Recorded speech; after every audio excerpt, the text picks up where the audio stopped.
we want to set a record for something. Well, how about the most expensive car Ed Wallace has ever reviewed? And that's saying something. Who is going to buy this, Ed? Somebody. Who? Very rich people, Jenny. Okay. As a matter of fact, we were stunned. Up until a year ago, the most expensive things we'd ever reviewed was a Porsche 911 twin turbo at $145,000. Then out of nowhere, Bentley wants to know if we'll do their convertible. I was stunned when a week ago, Matt Lane called me and said, Rolls wants to know if you'll review their Wraith. And that sets a record, $397,000, or the price of, I guess 20 Honda Accord LX sedans. You can have your pick between the two.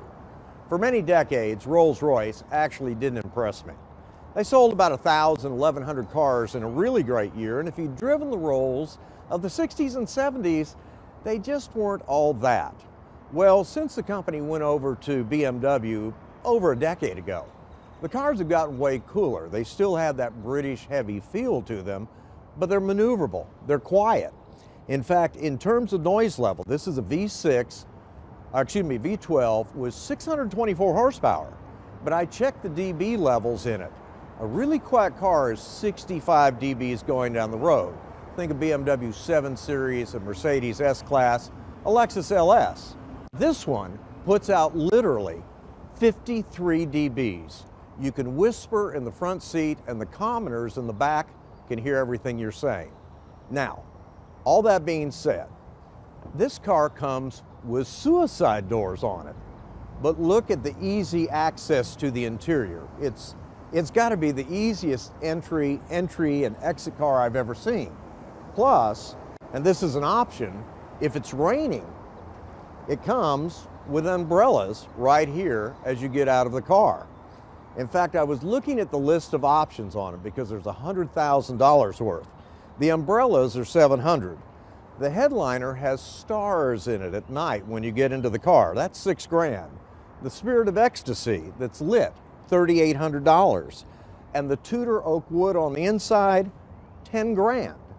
Seats are comfortable. If you look at the interior to it though, it does anything any other car does from a technological viewpoint, but it's all done in massively huge buttons.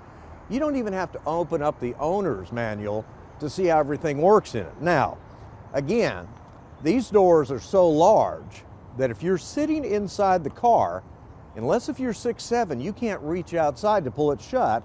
So there are buttons on the dash, Larry, keep holding it, that will shut the doors for you. And that's kind of a clever idea.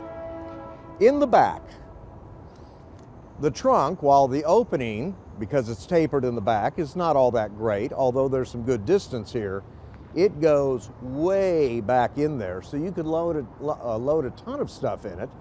And even the back seats, by the way, in this design, comfortably holds 4 people. All things being said, Rolls-Royce is a pretty cool driving car now. That big, heavy feel to it, unbelievably quiet. Whether it's worth $400,000 remains to be seen. But for many years, in a great year, they sold 1,000 Rolls-Royces around the world, most of them in Hong Kong. Today, over 4,000. It's a company on the move. With that, y'all have a good weekend. You too, and be careful driving that back. Thanks, Jenny. You know, I mean, just proceed with caution. Very neat on the door. Hey, if you enjoyed this, you can listen to Ed on 570 KLIF tomorrow. His car column is also always in Saturday's Fort Worth Star Telegram.